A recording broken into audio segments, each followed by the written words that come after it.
各位朋友，我必须告诉您一个可能让您今晚辗转难眠的消息。就在不久前，我接触到一些关键的资讯，仔细梳理之后，内心感到相当震动。特朗普这位老朋友又开始了他标志性的大动作，而这一次的力度与影响恐怕会超过以往任何时候。我们中国的经济啊，今年上半年走过来，真像坐了一趟惊心动魄的过山车，从充满希望的云端跌入迷茫的谷底，心情也随之起伏不定。但朋友们，您绝对想不到，接下来的下半年局势可能出现意想不到的转折，而这背后的真相恐怕有 99% 的人都还没完全看清楚。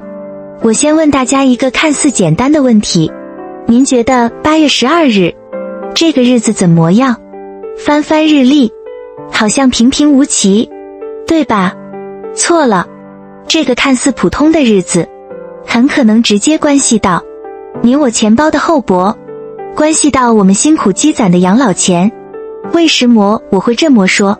因为这一天是中美双方之前约定的90天贸易休战期结束的日子，而现在这个日子正一天天逼近，市场上那种紧张观望的情绪也在一天天累积升温。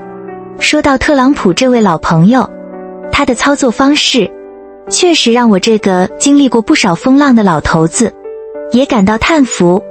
他总是能颠覆人们对政治家的常规认知。让我们把时间拉回到今年4月2日，这位老兄突然出手，发动了一场全面的关税战，把针对中国商品的关税一口气拉高到 30% 以上。消息一出，全世界都惊呆了，很多人心里都在问，他是不是有点太冲动了？我有位相交多年的老朋友，是做外贸生意的。那天深夜，他给我打来电话，声音都在微微发抖，跟我说，老哥啊，这下生意真要完蛋了，关税这么高，客户全跑了。可让人没想到的是，就在大家还没缓过神来的时候，没过多久，特朗普又来了个180度的大转弯，突然宣布双方休战90天。这节奏变化之快，简直比翻书还要快。我那位做外贸的老朋友再次给我打电话，这次是哭笑不得，说这剧情转折太突然，完全跟不上节奏了，不知道该哭还是该笑。各位朋友，您能体会这种感觉吗？就像两个人剑拔弩张，摆好了架势准备动手，对方突然摆摆手说，哎，算了算了，先歇会儿。市场就是这样被牵着鼻子走，即使被耍了，也不得不跟着他的节奏摇摆。现在让我们一起回顾一下今年上半年的这段经济旅程，真是比电影情节还要曲折离奇。年初1、2月份的时候，那叫一个春风得意，特朗普刚刚重返政坛，很多政策还没来得及落地，我们这边还推出了像 DeepSeek 这样的成果，在人工智能领域让世界刮目相看。那时候我心里还想，这开局不错啊，朋友们还记得吗？当时美国那些 AI 公司的股价应声下跌，市场反应相当剧烈。到了3月份，形势更是达到了顶峰，企业们疯狂抢着出口，生怕特朗普真的会搞出什么大动作。工厂里机器24小时不停转，码头上的集装箱堆积如山，场面相当壮观。但好景不长，4月份特朗普那一记重拳出来，市场信心就像被戳破的气球，瞬间崩塌了。那种感觉就像您正高高兴兴地走着路，突然有人在您耳边放了一个大炮仗，震得您头晕目眩。到了5、6月，情况变得更加微妙，虽然口头上说要休战，但前期高关税的影响已经显现。更让人忧心的是，宏观调控的有形之手似乎也进入了观望期，没有推出新的有力措施。这就好比您生病了去看医生，指望医生开点药，结果医生说，您先扛着看看。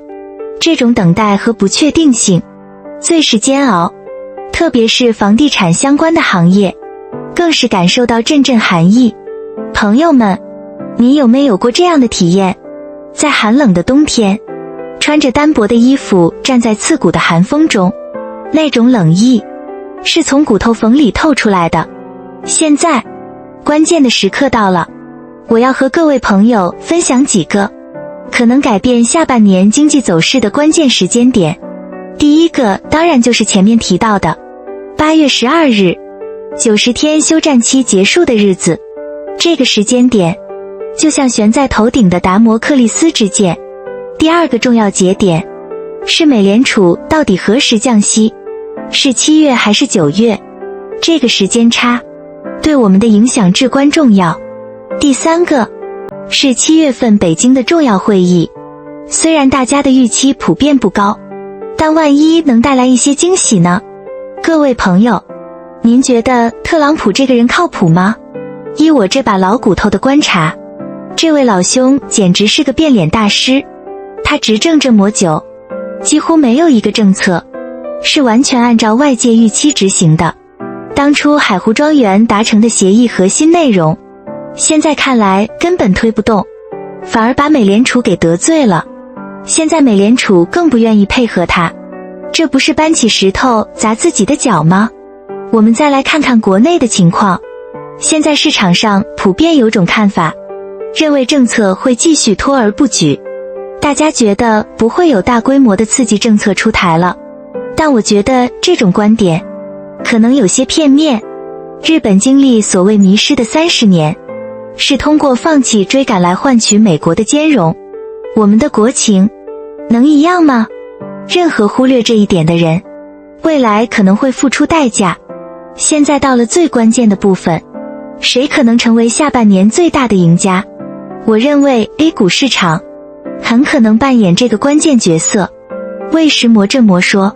因为在城市化进程放缓，出口面临压力，大规模基建空间有限的背景下， A 股成了为数不多还能有效发挥作用的调节工具。修复 A 股市场需要的资金量相对可控，市场敏感度又高，影响面广泛。更重要的是，它能直接提振市场信心和公众情绪。回顾历史，1998年亚洲金融危机，2014年经济转型期，都曾出现过类似的操作。现在的 A 股已经经历了超过半年的震荡洗盘，可以说主力资金高度控盘。随着7月份政策预期升温，市场情绪回暖的可能性相当大。那么具体哪些板块值得我们关注呢？这是我花了很多心血研究的方向。科技板块加上国产替代，再加上稀土这条主线，现在中美博弈的重点已经从单纯的关税战转向了更深层次的科技战。在这个领域，双方都表现出毫不妥协的姿态，政策扶持的力度非常明显。现在很多科技企业的研发投入都在成倍增长，就是为了摆脱关键技术的对外依赖。这种自力更生的决心确实令人钦佩。军工板块的逻辑更有意思，全球似乎正在进入一个军工超级周期。美国要求盟友大幅提高国防开支，很多国家都想通过军工发展来带动下一代科技革命。我有位在军工企业工作的老友告诉我，现在他们厂的订单多到接不过来，加班加点已经成了常态。还有稳增长相关的板块，比如家电汽车以旧换新，特别国债的发行，地方债务化解，这些政策正在不断推出。我们正在从生产大国向消费大国转型，目标相当明确。大金融板块是市场的重要风向标，如果这块不启动，很难说服散户投资者放心进场。与此同时，香港市场也在悄然发生变化，其亚洲金融中心的地位似乎正在回归。但朋友们，我们在关注机会的同时，绝不能忽视潜在的风险。有几个雷区，真的是一个比一个值得警惕。房地产市场现在呈现出新房和二手房冰火两重天的局面。过去5年买房的朋友，可能有一半都面临账面亏损，有些地区的房价回撤幅度超过 30%， 这比当年日本泡沫破裂时还要剧烈。我认识的一位晚辈，2021年满怀希望地在深圳买了套房，当时觉得自己抓住了机遇，现在仔细一算账，账面亏损超过200万，整个人都变得消沉抑郁。这种财富缩水的效应实在太可怕了。朋友们试想一下，如果您的房子亏了几十万甚至上百万，您还有心情去消费吗？肯定是能省则省，能不花就不花，这对整个经济的活力是很大的打击。产能过剩的问题也很严重，这个问题的严重性可能比大家想象的还要可怕。现在各地还在鼓励生产，但需求的托举能力有限，汽车行业就是个典型例子。您最近去过汽车 4S 店吗？现在的优惠力度大得惊人，简直是白菜价大甩卖，有些车型直接打7折。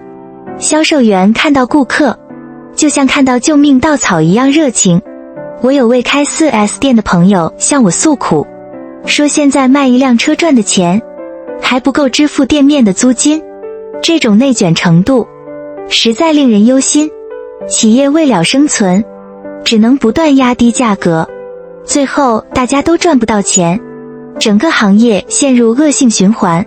特朗普带来的不确定性本身就是他的一种谈判武器，预计在今年内中美达成实质性协议的可能性很低，下半年双方还会有激烈的博弈。但朋友们，这对 A 股市场来说未必完全是坏事。在没有其他更好发力点的情况下，推动 A 股产生赚钱效应，走出一条慢牛长牛的路线，很可能是决策层的最优选择方案。接下来我们要密切关注几个关键节点。